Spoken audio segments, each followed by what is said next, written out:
Hello guys, welcome to our YouTube channel maths and matter और मैं हूं आपका होस्ट इंजीनियर शिराज गुल। आज के इस वीडियो लेक्चर में हम डिस्कस करेंगे क्लास फर्स्ट ईयर और नाइन्थ से जो उसका फर्स्ट चैप्टर है उससे रिलेटेड एक टॉपिक साइंटिफिक नोटेशन के बारे में। इस वीडियो लेक्चर में हम साइंटिफिक नोटेशन की डेफिनेशन को डिस्कस करेंगे कि साइंटिफिक नोटेशन होता क्या है, साथ साथ उसकी जो जर्नल फॉर्म है कि कैसे हम किसी भी नंबर को जो ऑर्डिनरी नंबर होता है उसको साइंटिफिक नोटेशन में राइट कर सकते हैं, और फिर कुछ एग्जाम्पल्स में समझेंगे कि कैसे हम कोई भी नंबर होगा उसको साइंटिफिक नोटेशन में लिख सकते हैं विद पॉजिटिव पावर या फिर नेगेटिव पावर। पॉजिटिव एक्सपोनेंट कैसे लिखते हैं, नेगेटिव एक्सपोनेंट कैसे लिखते हैं, और लास्ट में ये भी अंडरस्टैंड करेंगे कि इसका यूजेज है क्या, कौन कौन से सब्जेक्ट में हम इसको यूज़ करते हैं और इसका बेसिकली काम है क्या। तो सबसे पहले हम साइंटिफिक नोटेशन की डेफिनेशन को देखते हैं कि व्हाट इज साइंटिफिक नोटेशन।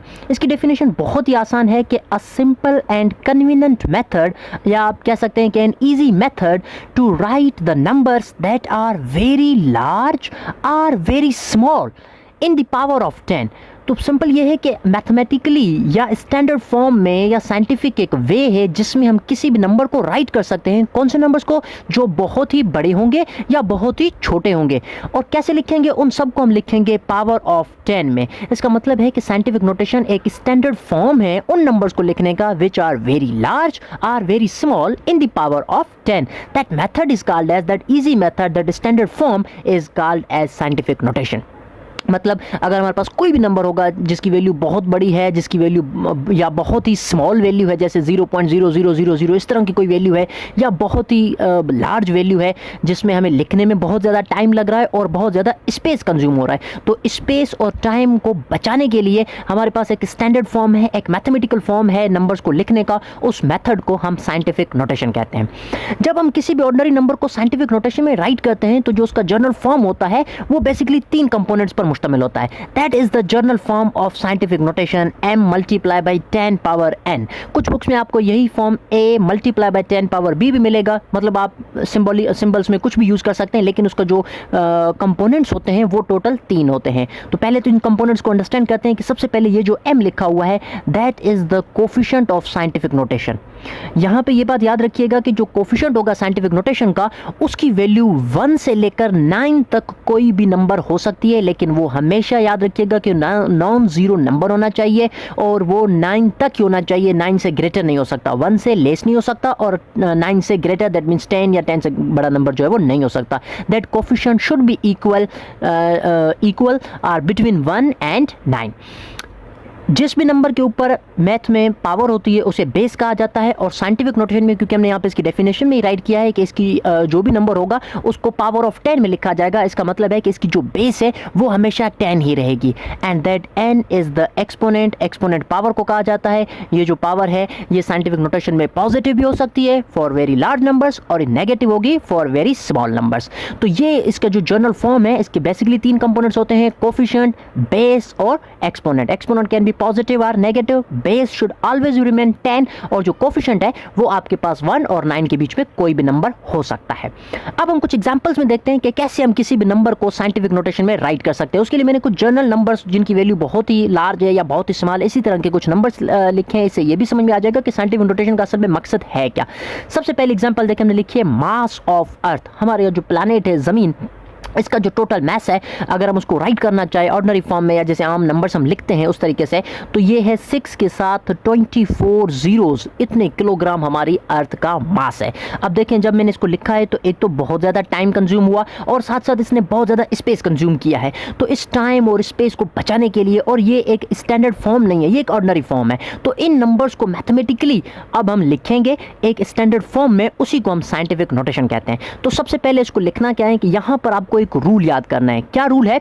देखें जब हम कोई भी डेसिमल नंबर लिखते हैं, लेट सपोज मैं लिखता हूँ 5.68, याद रखिएगा कि पॉइंट के लेफ्ट साइड पर या पॉइंट से लेफ्ट साइड पे जितने भी नंबर्स होते हैं उनमें जो फर्स्ट नंबर होता है उसे लीडिंग डिजिट कहा जाता है। जैसे यहाँ पे तो ये एक ही नंबर है, वो 5 है, दैट इज लीडिंग डिजिट। अगर मैं 62.38 लिखूंगा तब ये जो 6 है ये लीडिंग डिजिट होगा। मतलब पॉइंट से लेफ्ट साइड पे जितने भी नंबर्स होते हैं उनमें जो फर्स्ट डिजिट होता है उसे लीडिंग डिजिट कंसीडर किया जाता है। साइंटिफिक नोटेशन का रूल ये है कि आपके पास पॉइंट से लेफ्ट साइड पे सिर्फ और सिर्फ एक नॉन जीरो नंबर होना चाहिए। मतलब पॉइंट से लेफ्ट साइड पे आपके पास एक से ज़्यादा डिजिट्स नहीं होने चाहिए, और वो डिजिट एक तो एक ही नंबर होना चाहिए, और वो 1 या 1 से लेकर 9 तक कोई भी नंबर हो सकता है, और कोई नंबर नहीं होना चाहिए, मतलब जीरो भी नहीं होना चाहिए। साइंटिफिक नोटेशन में ये बड़ी इंपॉर्टेंट चीज़ है। तो सबसे पहले तो ये बात कि इस नंबर में तो कहीं पे पॉइंट एग्जिस्ट करता नहीं है, तो इसे साइंटिफिक नोटेशन में हम राइट करने के लिए क्या करेंगे, याद रखिएगा मैथमेटिक्स में जिस भी नंबर में पॉइंट नहीं होता उसका पॉइंट हमेशा कंसीडर किया जाता है उसके एंड में, उसके लास्ट में। मतलब हर नंबर में एक पॉइंट होता है, इस पॉइंट के बाद अगर हम जितने भी जीरो लगा दें उनकी की वैल्यू नहीं होती, इसीलिए हम उस पॉइंट को भी शो नहीं करते। रूल साइंटिफिक नोटेशन का ये है कि आपको इस पॉइंट को शिफ्ट करना है ऐसी जगह पे कि पॉइंट के लेफ्ट साइड पे सिर्फ एक नॉन जीरो नंबर आ जाए। तो अगर हम देखें कि ये सारे जीरो ही है, तो इस पॉइंट को हमने शिफ्ट करना है, इसको हम शिफ्ट कर कर ये यहाँ पर 6 के पास लेकर आएंगे, क्योंकि यहाँ पे ये 24 जीरोज हैं, हमने पॉइंट को शिफ्ट किया है 24 जीरोज के तरफ, और 24 जीरोज को हमने छोड़कर पॉइंट को शिफ्ट किया है। तो इसको अब साइंटिफिक नोटेशन में हमने कैसे लिखना है कि सबसे पहले आपने 6 देना है। अगर कि यहाँ पे पॉइंट के बाद कोई नॉन जीरो नंबर होता तो मैं पॉइंट के बाद वो भी शो करता, लेकिन अभी क्योंकि पॉइंट के बाद सारे नंबर जीरो हैं तो उन्हें शो करने की कोई जरूरत नहीं है। आपने 6 लिखना है, मल्टीप्लाई देना है 10 लिख के जितने नंबर्स पे आपने पॉइंट को शिफ्ट किया है, क्योंकि ये 24 जीरोज हैं तो we will write 24 here as a power. ये आपके पास आंसर हो जाएगा। जो मास ऑफ अर्थ यहाँ पे ऑर्डिनरी फॉर्म में लिखा हुआ था 6 के साथ 24 जीरोज, हमने उसी को साइंटिफिक नोटेशन में लिखना है, that will be equal to 6 multiply 10 power 24 kg। आपको बुक्स में जहाँ पे भी मास ऑफ अर्थ की वैल्यू मिलेगी वो कुछ इस फॉर्मेट में मिलेगी जो कि साइंटिफिक नोटेशन में लिखी होती है। इसी तरीके से जो सन है उसका अगर हम मास लिखना चाहें दैट इज 2 के साथ 30 जीरोज, इतने किलोग्राम हमारे सन का जो है वो मास है। सेम यही हमने करना होगा कि इसका पॉइंट नहीं है तो लास्ट में कंसिडर किया जाएगा। इस पॉइंट को हमने शिफ्ट करना है क्योंकि पॉइंट के लेफ्ट साइड पे सिर्फ एक नॉन जीरो नंबर बन जाए, लीडिंग डिजिट एक ही होना चाहिए और वो 1 और 9 के बीच में होना चाहिए। तो इसी को भी हम इस तरीके से 2 मल्टीप्लाई बाय 10 पावर 30 kgs लिख सकते हैं। अगर हम डिस्टेंस की बात करते हैं, अर्थ और मून का जो डिस्टेंस है वो ये है 3,84,400 किलोमीटर। अगर हमने इसे साइंटिफिक नोटेशन में राइट करना होगा, पॉइंट एग्जिस्ट नहीं है तो इसका पॉइंट लास्ट में कंसीडर किया जाएगा। अब आप देखें यहाँ पे नॉन जीरो डिजिट्स तो बहुत है, इसमें ये 4 भी है, ये 4 भी है, 8 भी है, 3 भी है, लेकिन साइंटिफिक नोटेशन के रूल के मुताबिक हम इस पॉइंट को शिफ्ट करेंगे बिल्कुल 3 के बाद। क्यों? क्योंकि पॉइंट के लेफ्ट साइड पे सिर्फ एक नॉन जीरो डिजिट होना चाहिए। तो हम इसको राइट कर सकते हैं 3.84 मल्टीप्लाई बाय 10 पावर, लेकिन डिजिट सारे काउंट होंगे, चाहे वो जीरो हो चाहे वो नॉन जीरो हो। जितने डिजिट पे आपने पॉइंट को शिफ्ट किया वो सारे काउंट करने होंगे। That means 1 2 3 4 5। यहाँ पर आप 5 लिख के किलोमीटर लिख लेंगे, that would be your answer. इसी तरीके से ये सिंपल एक नंबर लिखा हुआ है मैथमेटिक्स में, कोई कांस्टेंट वैल्यू तो नहीं है, मैंने एज इट इज नंबर लिखा है सिर्फ। यूनिट 10, 100,000, 10,000, लेक 10 लेक, 45 लेक लिखा हुआ है। अगर इसे साइंटिफिक नोटेशन में लिखना होगा, पॉइंट नहीं है तो लास्ट में कंसिडर किया जाएगा। पॉइंट को शिफ्ट कर लेंगे तो नंबर लिखेंगे 4.5 मल्टीप्लाई बाय 10 पावर 1 2 3 4 5 6। यहाँ पे आपने 6 दे देना है, that would be your scientific notation. अच्छा, एक और मैंने यहाँ पे क्वेश्चन लिखा है, यहाँ पर ये चीज़ नोट करनी है कि देखें ये नंबर तो ऑलरेडी मल्टीपल ऑफ 10 में लिखा हुआ है, पावर ऑफ 10 में लिखा हुआ है, लेकिन फिर भी हम इसे साइंटिफिक नोटेशन कंसीडर नहीं कर रहे। इसकी क्या रीज़न है? साइंटिफिक नोटेशन तभी कंसीडर किया जाएगा, ये मल्टीपल ऑफ 10 या पावर ऑफ 10 का नंबर तो ज़रूर है लेकिन साइंटिफिक नोटेशन नहीं है। क्यों साइंटिफिक नोटेशन नहीं है? क्योंकि इसमें अभी भी पॉइंट के लेफ्ट साइड पर 2 डिजिट्स हैं। तो अगर आप इसको स्टैंडर्ड फॉर्म में लिखना चाहते हैं, साइंटिफिक नोटेशन में लिखना चाहते हैं, तो आपने इस पॉइंट को भी शिफ्ट करना होगा। सो आप इसको लिखेंगे 6.532 मल्टीप्लाई बाय 10 पावर, यहाँ पर 4 ऑलरेडी लिखा हुआ है क्योंकि हमने एक और डिजिट शिफ्ट किया है तो हम इसे 5 बना देंगे। तो याद रखिएगा साइंटिफिक नोटेशन में लिखने के लिए हमेशा पॉइंट के लेफ्ट साइड पे सिर्फ एक ही नंबर होना चाहिए, एक ही नॉन जीरो डिजिट होना चाहिए जो कि 1 और 9 के बीच में होना चाहिए। ये तो हो गए वेरी लार्ज नंबर्स की एग्जांपल। अगर हम वेरी स्मॉल नंबर्स में इसी को अंडरस्टैंड करना चाहें, जैसे यहाँ पे एक नंबर है 0.000025 जो कि बहुत स्मॉल नंबर लिखा हुआ है, अगर हमें इसे साइंटिफिक नोटेशन में लिखना हो तो हम कैसे लिख सकते हैं? तो रूल यही है कि पॉइंट की शिफ्टिंग होगी, पॉइंट के लेफ्ट साइड पे एक नॉन जीरो नंबर होना चाहिए। तो सेम इसी तरीके से हम इसमें भी पॉइंट शिफ्ट कर लेंगे। ये जो पॉइंट है ये जस्ट आफ्टर 2 हमने शिफ्ट करना है क्योंकि पॉइंट के लेफ्ट साइड पे जो फर्स्ट नॉन जीरो डिजिट आ रहा है वो 2 आ रहा है, तो हम इसे रीराइट करेंगे 2.56 मल्टीप्लाई बाय 10 पावर। अब यहाँ पर भी सेम जितने डिजिट्स तक हमने पॉइंट को शिफ्ट किया है वो हम काउंट कर लेंगे 1 2 3 4 5। इसमें ये 2 इसीलिए काउंट कर रहे हैं क्योंकि पॉइंट को आप 2 के बाद शिफ्ट कर रहे हैं, तो इसको भी काउंट कर लेंगे। तो 1 2 3 4 5 है, तो यहाँ पर हम 5 लिख लेंगे।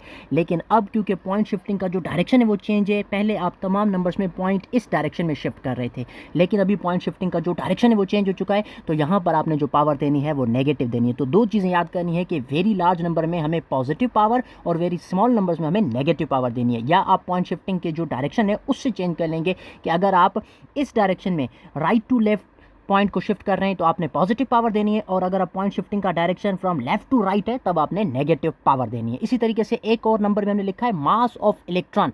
जैसे कि हमें पता है कि एटम में एटम एक स्मॉलेस्ट पार्टिकल होता है, उसमें इलेक्ट्रॉन, प्रोटॉन और न्यूट्रॉन होते हैं जो कि उनका मास बहुत ही कम होता है। अगर हम इलेक्ट्रॉन के मास की बात कर लेते हैं दैट इज़ 0.000000000 इस तरह का, लास्ट में जाके 1909 एक इस तरह का मास होता है इन किलोग्राम। इसका जो यूनिट है वो केजीज में है। तो अगर हम इस नंबर को साइंटिफिक नोटेशन में लिखना चाहें जो कि बहुत ही स्मॉल वैल्यू है, तो इसको कैसे लिखा जाएगा? इसमें भी सेम इसी तरीके से कि आप पॉइंट को शिफ्ट करेंगे, इन तमाम जो जीरोज़ हैं इनको छोड़कर आपने इस पॉइंट को लेकर आना है इस 1 के बाद।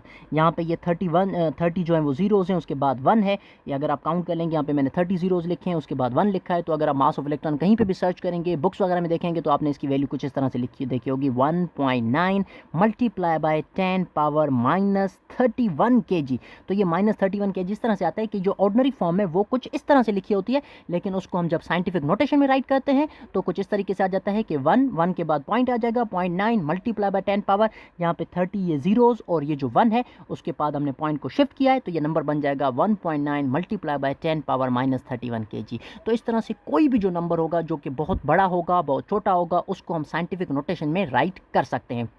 ये जो टॉपिक है ये न सिर्फ मैथमेटिक्स में या फिजिक्स में बल्कि केमिस्ट्री में भी और इंजीनियरिंग में बहुत ज़्यादा यूज़ होता है कि जहाँ पर हमें बहुत बड़ी बड़ी कैलकुलेशंस को आसान करना होता है, क्योंकि आप देखें पावर ऑफ 10 में मल्टीप्लाई करना, डिवाइड करना, एडिशन करना बहुत ही आसान हो जाता है। मतलब ऑर्डिनरी नंबर्स या प्रिसाइज कैलकुलेशन, क्योंकि इंजीनियरिंग में बहुत सारी चीज़ें हैं ही कैलकुलेशन डिपेंडेंट्स। तो अगर आप जीरोज़ की जब हम बात करते हैं, कोई ऐसे जीरोज़ हैं जो हम नहीं दे सके या रह जाते हैं, अगर एक भी जीरो मिसिंग हो जाए तो 10 नंबर्स की जो वैल्यू है या तो वो 10 टाइम बढ़ जाती है या वो 10 टाइम कम हो जाती है।